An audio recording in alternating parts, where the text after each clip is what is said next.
ሰላም እንዴት ናችሁ? ሰላም ናችሁ? የቤተሰብ እግዚአብሔር ይመስገን ሰላም ነኝ። ዛሬ በአዲስ ቪዲዮ መጥቻለሁ። ዛሬ የምንሰራው እንግዲህ አብሽ ነው። የአብሽ መጠጥ እንዴት አድርገን እንደምናዘጋጅ እጥበቱን እንዴት አድርገን በደንብ አድርገን እንደምናጥብና አድርቀን ለመጠጥ ዱቄት እንደምናዘጋጅ የሚያሳይ ቪዲዮ ነው። ይሄ 10 ኪሎ አብሽ ነው።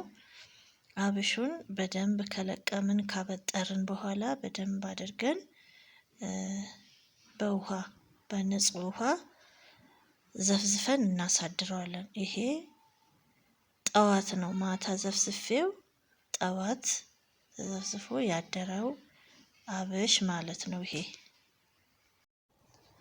መጀመሪያ በደንብ ይበጠርና ከዛ በንጹህ ውሃ ይታጠብና ደግመን ደጋግመን አጥበን በውሃ ዘፍዝፈን ከዛ የዘፈዘፍነውን ማታ ዘፍዝፈን እናድርና ጠዋት በዚህ እንደምታዩት ሎሚና ጨው አዘጋጅቻለሁኝ። የተዘፈዘፈውን አብሽ የምናጥብበት ማለት ነው።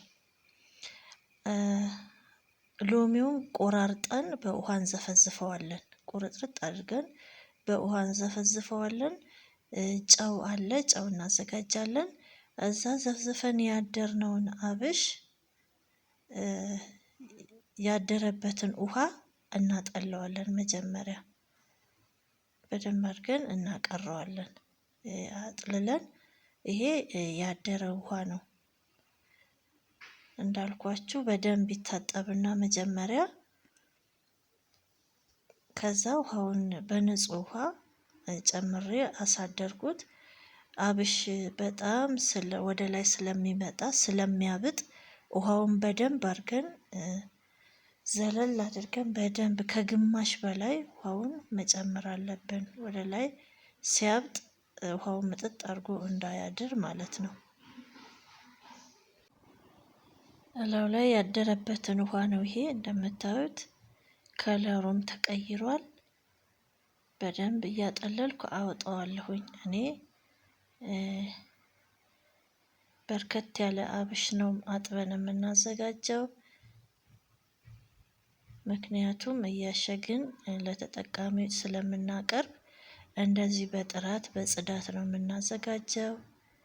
እዚህ ላይ አድራሻና ስልክ ቁጥር መተው ስለማንችል ቲክታክ ላይ እንለቀዋለን። ስልክ ቁጥራችንን እናስቀምጣለን። በብዛት ነው የምናዘጋጀው። ያደረውን ውሃ ከላዩ ላይ ከደፋሁኝ በኋላ ጨው በደንብ እንጨምርበትና በደንብ እናሸዋለን። በደንብ ልክ አሽተነው መጨረሻ ላይ ነጭ ነው የሚሆነው አብሹ። ምሬት የሚባል አይኖረውም። በጣም ቆንጆ ልክ እንደ እርጎ ነው የሚጠጣው። አዘገጃጀቱ አብሽ አስተጣጠቡ አዘገጃጀቱ እንደዚህ በጽዳት ቆንጆ ሆኖ ከተዘጋጀ ሽታ የሚባል ነገር አይኖርም። ምሬትም አይኖረውም። ብዙ ስኳርም መጨመር አይጠበቅብንም። በተለይ በማር ሲሆን ደግሞ ለጤና በጣም ቆንጆ ነው። ብዙ ሰው ይጠይቀኛል አዘገጃጀቱን ይላሉ። ግን ብዙውን ጊዜ ከዚህ በፊትም ዩቲዩብ ላይ ሰርቸዋለሁኝ። አዘገጃጀቱን አነስ ባለ ሰርቸዋለሁኝ። በትንሽ 1 ኪሎ በሚሆን አብሽ አዘጋጅቼ ለቅቄው ነበር ከዚህ በፊት ቪዲዮ ነው። አሁንም ቲክታክ ላይ ስለቀው እባክሽ አዘገጃጀቱን ይላሉ። አዘገጃጀቱ ምንም ቀላል ነው። በደንብ ማጠብ ነው። በሎሚ በጨው አድርገን በደንብ አድርገን እናጥበዋለን። እንደምታዩት በደንብ ነው ያሸሁት። ራሱ ዝልግልግ ይላል፣ አረፋ ያወጣል ስናሸው። ልክ ምስር እንዴት ነው ምስር ስናጥብ ምስር ክክ ወጥ ስንሰራ በደንብ እንትኑ ምስሩ በደንብ ሲታጠብ አረፋ ያወጣል። ይሄም እንደዛው ነው። በደንብ ጨው ነው የጨመርኩት። ጨው ጨምሬ በደንብ አሽቼ አጥቤዋለሁኝ። እዛ ውሃውን እንቀይራለን። አንዴ ሁለቴ ደጋግመን በደንብ እናጥበዋለን። ማዘጋጀት የሚችል እንደዚህ አዘጋጅቶ መጠቀም ይችላል። ማዘጋጀት የማይችል ጊዜ የሌለው ደግሞ ከኛ ጋር መውሰድ ይቻላል። ከኛ ጋር መውሰድ ትችላላችሁ ማለት ነው። ይሄ አብሹን ቆራርጠን በውሃ እንዘፈዝፈዋለን። አብሹን ማነው ይቅርታ፣ ሎሚውን በደንብ አድርገን እንቆራርጠውና ከዛ በውሃ ዘፍዝፈን ማሳደር እንችላለን።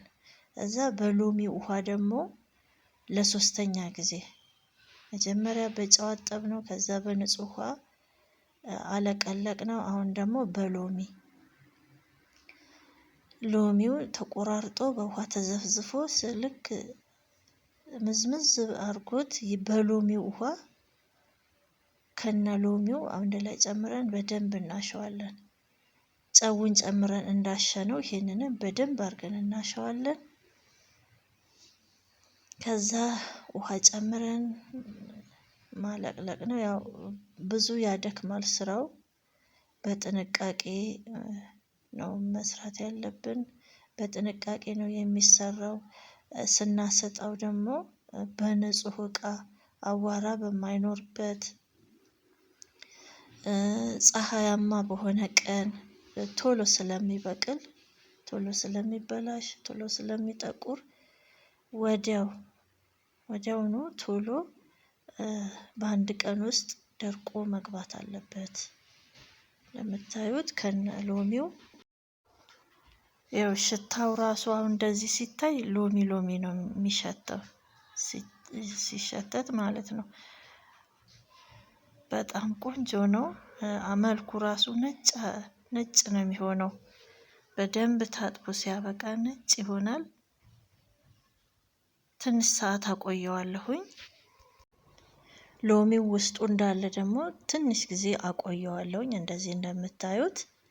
ከዛ ለትንሽ ጊዜ ሲመዘምዘው ከቆየ በኋላ አጠለዋለሁኝ።